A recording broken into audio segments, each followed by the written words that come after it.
Story. ये कहानी दो राहगीरों की जो कि एक मंदिर के बाहर बैठे हुए थे और कहीं जाने की तैयारी में थे। उससे पहले उन्होंने सोचा कि भोजन कर लेते हैं। पहले वाले के पास में 3 रोटियां थी, दूसरे वाले के पास में 5 रोटियां थी। दोनों मिल बांट करके खाने वाले थे कि तभी तीसरा राहगीर आ गया। उसने कहा मुझे भी भूख लगी है लेकिन मेरे पास में भोजन नहीं है।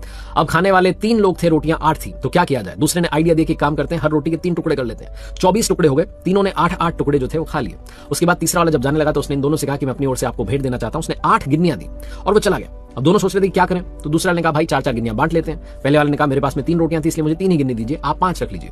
ये झगड़ा चलने लगा, तभी पुजारी जी आ गए। पुजारी जी से कहा कि आप भगवान से पूछ करके बताओ ना क्या करना चाहिए। पुजारी जी ने अंदर जाकर के मंदिर में ध्यान लगाया, भगवान प्रकट हुए और भगवान ने कहा एक काम कीजिए, पहले वाले को सिर्फ 1 गिन्नी दीजिए, दूसरे वाले को 7 दीजिए। पुजारी जी ने कहा ये कैसा निर्णय है, ये कैसा गणित है। भगवान ने कहा क्योंकि पहले वाले के पास में 3 रोटियां थी, यानी कि उसके टुकड़े 9 हुए, एक रोटी के 3 टुकड़े। उसने 9 में से 8 खुद खाए, सिर्फ 1 ही दूसरे को दिया, बाकी 8 अपने पास रखे। दूसरे वाले के पास में 5 रोटियां थी, 15 टुकड़े थे, उसने 8 खाए, 7 जो थे वो डोनेट कर दिए, इसलिए उसको 7 गिन्नी मिलनी चाहिए। पुजारी जी ने आकर के निर्णय सुनाया। दोनों को समझ में आ गया कि भगवान त्याग की भावना को देखते हैं। अगर आप त्याग सच्चे हृदय से करेंगे तो कृपा अवश्य बरसेगी।